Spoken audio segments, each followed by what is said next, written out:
I think there needs to be a reference point to see how I normally am. Because I think for Canadians sometimes it's a bit difficult if we put on masks or personalities or we act and we're good at it, people seem to think that's who we are. And if I had to remove the masks and be here, this is me. That's it.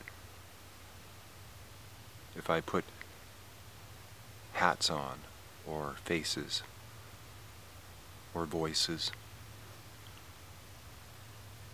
just having fun, just trying to get through, and hopefully you'll get some of this, because now is the time to really share it.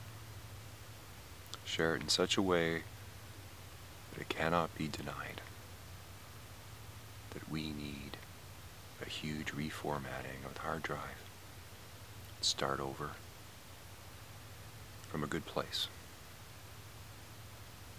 So how are we going to do that? We all got to come together and unite as planetary guardians to truly take care of this beautiful space we inhabit together. So this is an invitation to the entire planet to participate in the evolution of our species towards a path of goodness, reunited with the Galactic Federation, waiting for us to do so. But we choose peace and nonviolence, and we do not know how this has occurred on our planet, but we do not want to participate in it anymore. Please help us. Remove the violence. We need help. The divestment movement played a key role in helping liberate South Africa. The corporations understood the logic of money even when they weren't swayed by the dictates of morality. Climate change is a deeply moral issue too, of course. Here in Africa, we see the dreadful suffering of people from worsening drought, from rising food prices, from floods, even though they've done nothing to cause the situation. Once again, we can join together as a world and put pressure where it counts. Television news people are the friendly faces that animate the events of our thoroughly plugged in and equally disconnected world. Are these people television certified experts or tools for systematic enculturation?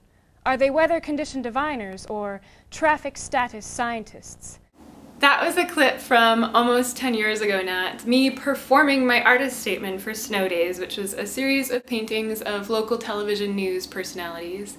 I had befriended a cameraman for one of the stations and asked him to film me like this, so he snuck me in one weekend and we made this clip. I'm including it here in this video because I want to talk about how artist statements don't have to be boring. They don't have to be dry. They don't even have to be things that are read. They can be things that are watched, like this one.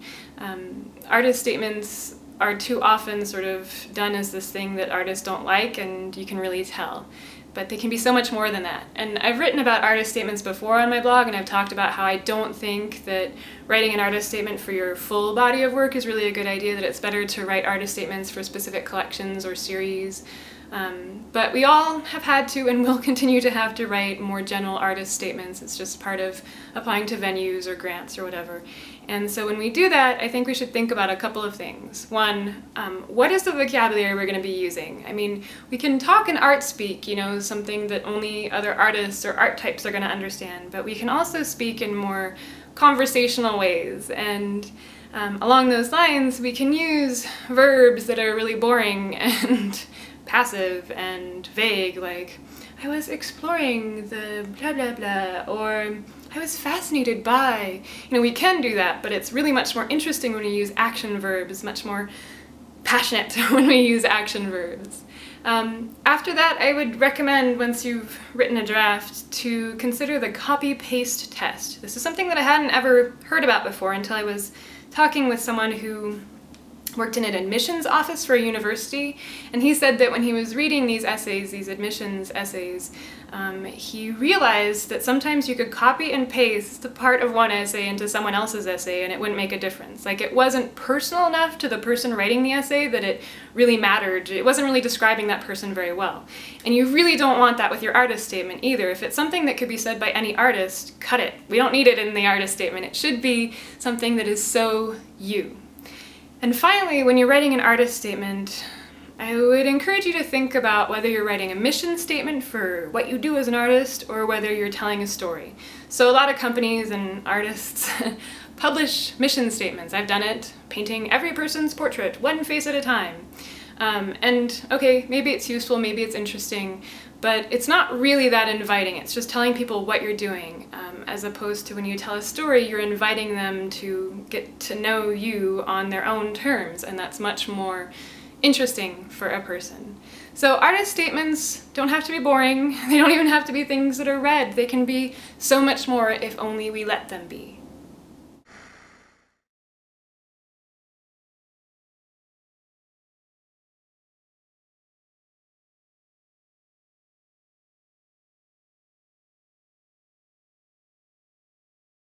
And today our former director was indicted or charged today.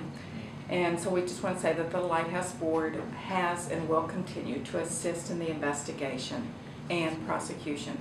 During this difficult time and in the future, we remain committed to providing services to victims of domestic violence and remain committed in doing so transparently and responsibly. New policies and procedures have been implemented by the board to provide more extensive overview and involvement to prevent a reoccurrence of this unfortunate events. Our mission remains steadfast to do all we can to turn victims into survivors. The need for our services has not vanished. Victims reach out to us daily, and it is our duty to do all we can to lift them and to help them.